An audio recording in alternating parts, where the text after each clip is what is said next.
দরজা আমার ওঠো। আমার কে তুমি? ফজরের সময় আমারে ডাকো, কেউ তো আমারে ডাকে না। উঠো নামাজ পড়ো। কে? আমি শয়তান। শয়তান আমারে ডাকো কেন? ভাই তাড়াতাড়ি পায়ে ধরে উঠে নামাজটা পড়ে নে। কালকে নামাজ না পড়াইয়া যে ভুলটা করছি, এক ওয়াক্ত নামাজ গেছে আর কোটি কোটি বছরের সব লেখা আল্লাহ দিছে। আমার মুসলমান বন্ধুগণ,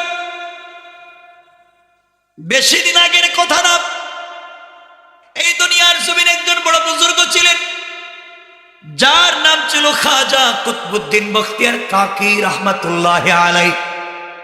মস্ত বড় বুজুর্গ ছিলেন, আল্লাহওয়ালা, তাহাজ্জুদওয়ালা, রোজাওয়ালা, জিকিরওয়ালা, কোরআনওয়ালা।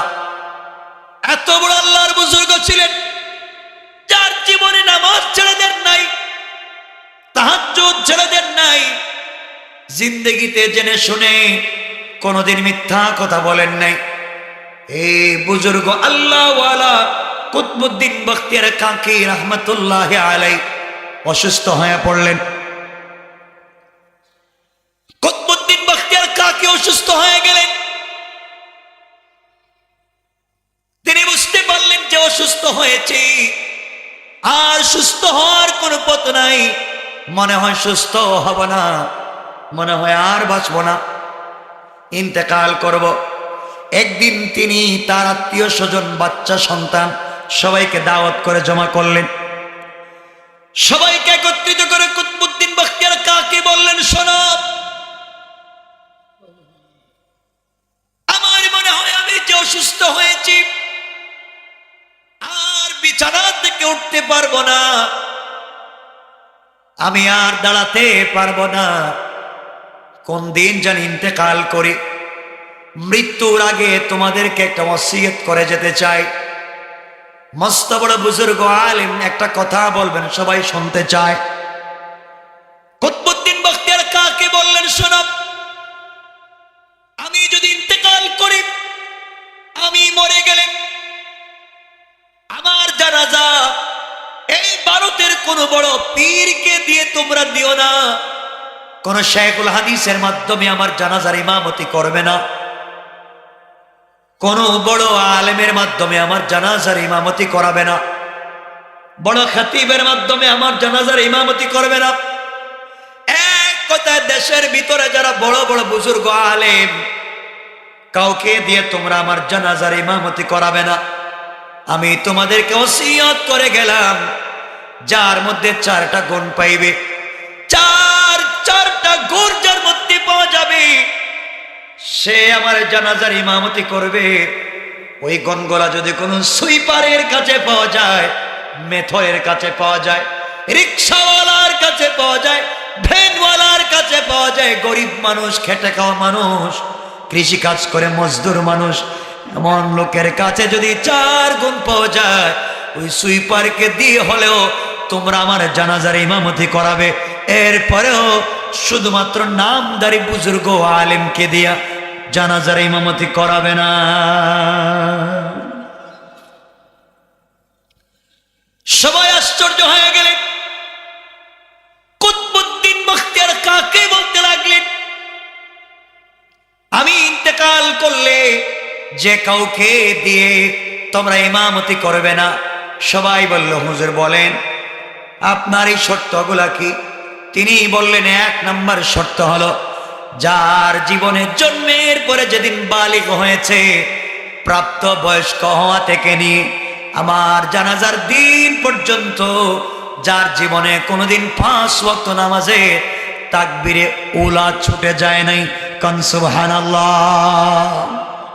ইমাম যখন আল্লাহু আকবার বলে তাকবীরে তাহরিমার জন্য হাত উঠায়, ওই সময় যারা হাত উঠায় 1 সেকেন্ড, 2 সেকেন্ড, 5 মিনিট, 1 মিনিট পরে না, যারা তাকবীরে ওলা ইমামের সঙ্গে হাত উঠে জামাতে নামাজ পড়ে, এমন যদি কাউকে পান, প্রাপ্ত বয়স্ক হওয়া থেকে নিয়ে আজকে পর্যন্ত যার তাকবীরে উলা ছুটে যায় নাই, এমন লোককে পাওয়া গেলে সে আমার জানাজার ইমামতি করবে, কান সুবহানাল্লাহ। 2 নম্বর ওসিয়ত, ওই ব্যক্তিকে দিয়ে তোমরা আমার জানাজার ইমামতি দিবে, যার জন্মের পরে প্রাপ্ত বয়স্ক হওয়া থেকে নিয়ে আমি যেই দিন আমার জানাজা হবে ওই দিন পর্যন্ত যিনি তার জিন্দেগিতে তাহাজ্জুদের নামাজ কাজা করে নাই, আল্লাহু আকবার বলেন,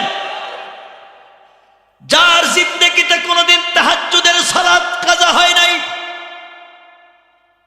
প্রত্যেক রাত্রে তাহাজ্জুদের সালাত পড়েছে, এমন লোক পাইলে আমার জানাজার ইমামতি দিবা। আর যদি এমন লোককে পাওয়া না যায় তোমরা বিনা জানাজায় কুতবুদ্দিনকে তোমরা কবরে দিও, এরপরেও কাউকে দিয়ে তোমরা জানাজার ইমামতি করাবে না। 3 নম্বর ওসিয়ত, এমন লোককে দিয়ে আমার জানাজার ইমামতি তোমরা দিবে যার জীবনে প্রাপ্ত বয়স্ক হওয়া থেকে নিয়ে আমার জানাজার দিন পর্যন্ত যার জিন্দেগিতে আসরের সুন্নত ছুটে যায় নাই। কি আসরে ফরজ না সুন্নত? যার জিন্দেগিতে আসরের সুন্নত ছুটে যায় নাই এমন কোন লোককে যদি পাওয়া যায় সে আমার ইমামতি করবে। চিন্তা করেন কি বলতেছে। 4 নম্বর ওসিয়ত, যে কোনোদিন কোনো সময়ে বেগানা নারীর দিকে চোখ তুলে তাকায় নাই, পৃথিবীতে কোনোদিন বেগানা নারীর দিকে, অপরিচিত নারীর দিকে চোখ তুলে ইচ্ছা করে তাকায় নাই। এই 4 গুণ যার মধ্যে পাওয়া যাবে সে আমার জানাজার ইমামতি করবে। আর যদি এমন লোককে খুঁজে পাওয়া না যায় আমার ইমামতি ছাড়াই তোমরা আমাকে কবর দিয়ে দিবে। কোন সুবহানাল্লাহ।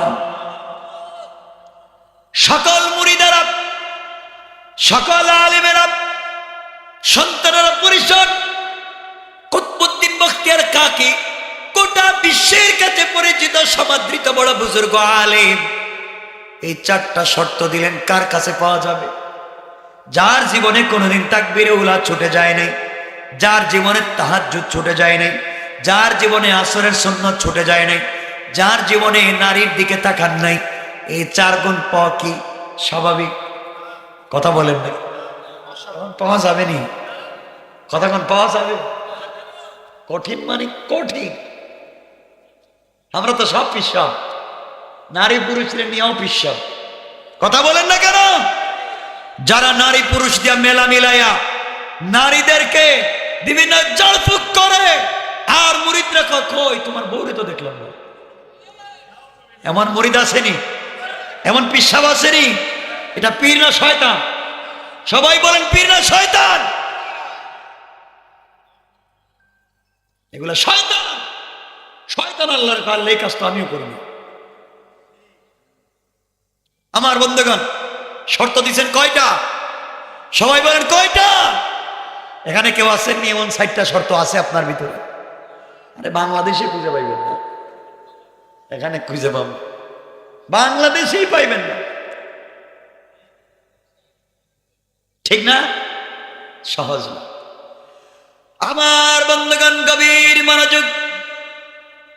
এক পর্যায়ে দীর্ঘদিন পরে আল্লাহর গোলাম ইন্তেকাল করলেন। গোটা দুনিয়ায় খবর হয়ে গেল কুতবুদ্দিন বখতিয়ার কাকি রহমতুল্লাহ আলাইহি ইন্তেকাল করেছেন। গোটা দুনিয়ার মানুষ পরেশান হইয়া, পাগল হইয়া কুতবুদ্দিনের জানাজায় হাজির হওয়ার জন্য দৌড়ায়। লক্ষ লক্ষ মানুষ ভারতে হাজির হয়ে গেলেন। কুতবুদ্দিন বখতিয়ার কাকির জানাজার জন্য পৌঁছে গেলেন। জোহরের নামাজের পরে জানাজার টাইম ঠিক করা হয়েছে। লাশ রেখে দেওয়া হয়েছে দিল্লির শাহী জামে মসজিদের সামনে। আর একজন ঘোষণা করতেছে, শুনো, যে কেউ জানাজার ইমামতি করবে না, এই জানাজার ইমামতি কারো জন্য নির্ধারিত নাই। 4 গুণ যার ভিতরে পাওয়া যাবে তিনি ইমামতি করবেন। এইভাবে 4 গুণ বলা হলো। 1 নম্বর, তাকবীরে উলা ছুটে যায় নাই, তাহাজ্জুদ ছুটে যায় নাই, আসরের সুন্নাত ছুটে যায় নাই, বেগানা নারীর দিকে তাকায় নাই। বড় বড় আলেম, পীর বুজুর্গ মাশায়েখ, মুফতি, আল্লামা, খতিব, লক্ষ লক্ষ আলেম উলামার অভাব নাই। কেউ সামনে যায় না, কেউ জানাজার জন্য যায় না। লক্ষ লক্ষ পাবলিক দাঁড়িয়ে আছে, কেউ জানাজার জন্য যায় না। সবাই চিন্তা করে, আহারে এই শর্তগুলো কার ভিতরে আছে কে জানে, কোন মানুষের ভিতরেই তো মনে হয় নাই। এইভাবে জোহর গড়িয়ে আসরের সময় হয়ে গেল। গোটা মাঠের মধ্যে কান্নার রোল পড়েছে। হয়তো কুতবুদ্দিন বখতিয়ার কাকির জানাজা ছাড়াই কবর দিতে হবে। মাঠের মধ্যে আসরের সালাত পড়া হলো। আসরের সালাত আদায় হয়ে গেল। সবাই তো পরিশান, আর কতক্ষণ ওয়েট করা যায়? কে আছো এমন? কেউ দাঁড়ায় না। লক্ষ লক্ষ মানুষের মধ্যে কেউ দাঁড়ায় না। মাগরিবের সময় চুই চুই হয়ে যায়। এমন সময় চাদর মুড়া দেওয়া, মাথা থেকে পা পর্যন্ত ঢাকা একটা গোলাম যুবক দৌড়াইয়া লাশের কাছে গিয়ে কুতবুদ্দিন বখতিয়ার কাকির লাশ জড়াইয়া চিৎকার করে ডাক দিয়া বলছে, কুতবুদ্দিন বখতিয়ার কাকি, তুমি তো মরে গিয়েছ, তুমি তো মরে গিয়ে বেঁচে গেলা, কিন্তু আমাকে ফাঁসাইয়া দিলা।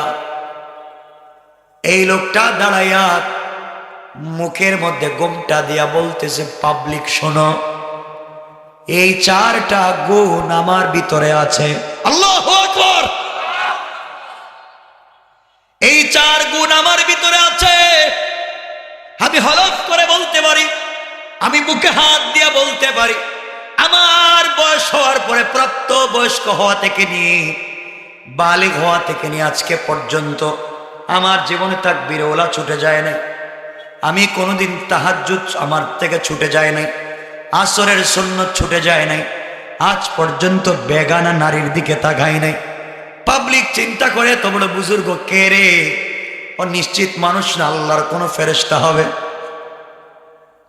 কুতবুদ্দিনের লাশ লইয়া ডাক দিয়ে বলতেছে, কুতবুদ্দিন, তুমি ইন্তেকাল করে বেঁচে গিয়েছ, দুনিয়ায় আমাকে তুমি ফাঁসাইয়া দিয়েছ। দুনিয়ার মানুষ আমার আমল সম্পর্কে জানতো না, মানুষ জানতো না আমি কি করতাম। তুমি তো জানতে, তুমি আমাকে ময়রা ফাঁসাইয়া দিয়া গেলে। আজকে তো আমার গোপন কাজগুলা পাবলিক যাই না ফালাইলো। আমি তো এগুলো আল্লাহর জন্য করেছি, একমাত্র আল্লাহকে পাওয়ার জন্য। আজকে 45 বছর হয়েছে আমি রাত্রে ঘুমাই না। আল্লাহু আকবার। আজ 45 বছর রাত্রে আমি ঘুমাই না। 45 বছরে যে দিনগুলা রোজা রাখা হারাম, এই দিনগুলা ছাড়া আমি কোনোদিন রোজাকে ছেড়ে দেই নাই। আমি প্রতিদিন 2 খতম কোরআন তিলাওয়াত করে মাসে 60 খতম কোরআন পড়তাম। আজকে তুমি আমার সবকিছু ফাঁস করে দিলা। কুতবুদ্দিন, তোমাকে বলতে চাই, ইন্তেকালের সময় তুমি আমাকে ভুলে যাও নাই, তুমি আমাকে মনে রেখেছো। কিয়ামতের দিনও তুমি আমাকে ভুলে যাইও না। ওই দিন যেদিন তুমি জান্নাতে চলে যাইবা, আমাকে মনে রাখো। এইভাবে চিৎকার করে চোখের পানি ছেড়ে কাঁদতে কাঁদতে জানাজার নামাজের জন্য দাঁড়াইয়া গেল। জানাজার সালাত শেষ হয়ে গেল। লক্ষ লক্ষ মানুষ ব্যারিকেড দিয়ে দাঁড়িয়ে আছে। দেখবে এই বুজুর্গকে, এই যুবকটাকে, যার 45 বছরে তাহাজ্জুদ ছুটে যায় নাই, 45 বছরে তাকবীরে উলা ছুটে যায় নাই, 45 বছরে তার জিন্দেগিতে কোনোদিন আসরের সুন্নত ছুটে যায় নাই, 45 বছরে কোনোদিন ইচ্ছা করে নারীর দিকে তাকায় নাই। কে রে এমন যুবককে যে প্রত্যেকটা মাসে 60 খতম কোরআন পড়ে, ৪৫টা বৎসর থেকে রোজা রাখে। সবাই যখন তাকায় আছে, এমন সময় আল্লাহর গোলাম তার মুখ থেকে যখন চাদর সরাইয়া দিয়েছে, চাদর সরাইয়া দিতে পুরো মাঠে কান্নার রোল পড়ে গিয়েছে। মনে হয় কিয়ামত কায়েম হয়ে গেছে। লক্ষ লক্ষ মানুষ তাকাইয়া দেখে, উনি তো আমাদের দেশের কোন শেখুল হাদিস না, আমাদের দেশের কোন বড় মুফতি না, আমাদের দেশের বড় কোন আল্লামার পীর না। উনি হলেন আমাদের বাদশাহ, দেশের রাষ্ট্রপ্রধান, যার নাম হলো শামসুদ্দিন আলতামাশ। আল্লাহু আকবার।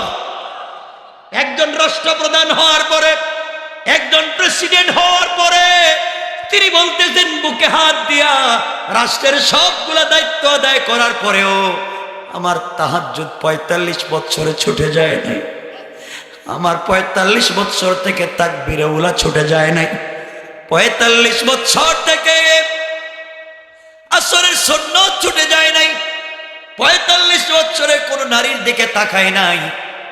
মানুষ তাকায়া দেখে বাদশাহ শামসুদ্দিন আলতামাশ। আমার বন্ধুগণ, একটা রাষ্ট্রের প্রাইম মিনিস্টার, প্রধানমন্ত্রী, রাষ্ট্রপতি, বাদশাকে এত পরিবর্তন করে দিতে পেরেছে একমাত্র আল্লাহর বই আর আল কোরআন। ঠিক কিনা বলেন? এই কোরআন থেকে আজকে আমরা অনেক দূরে, অনেক অনেক দূরে।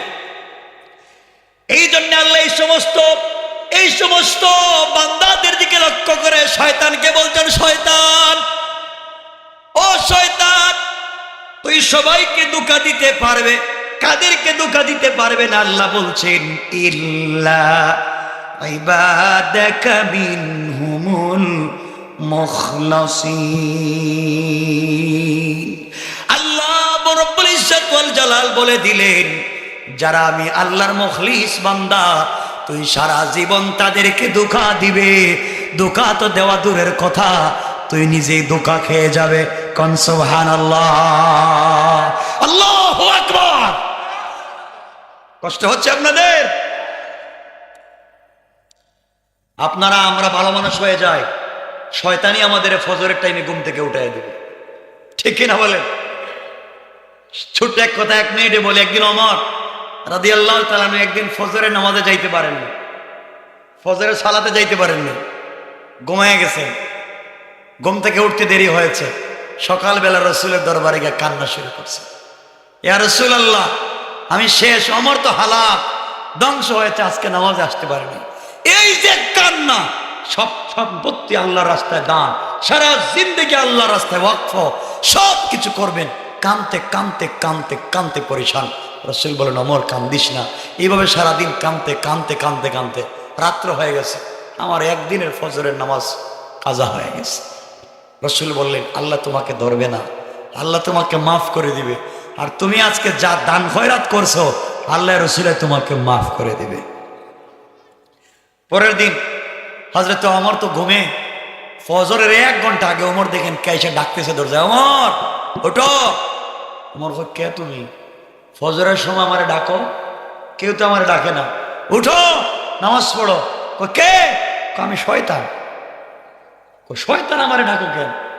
ভাই তাড়াতাড়ি পায়ে ধরে উঠে নামাজটা পড়ে নি, কালকে নামাজ না পড়াইয়া যে ভুলটা করছি, 1 ওয়াক্ত নামাজ গেছে আর কোটি কোটি বছরের সব লেখা আল্লাহ দিছে। আল্লাহু আকবার। আমি এই ভুল করতে চাই না, তাড়াতাড়ি উঠে নামাজটা পড়ে নি। এজন্য আমরা ভালো মানুষ হয়ে যাই, শয়তান আমাদের পাড়া দিবে। পারবো তো ইনশাআল্লাহ? সবাই বলেন ইনশাআল্লাহ।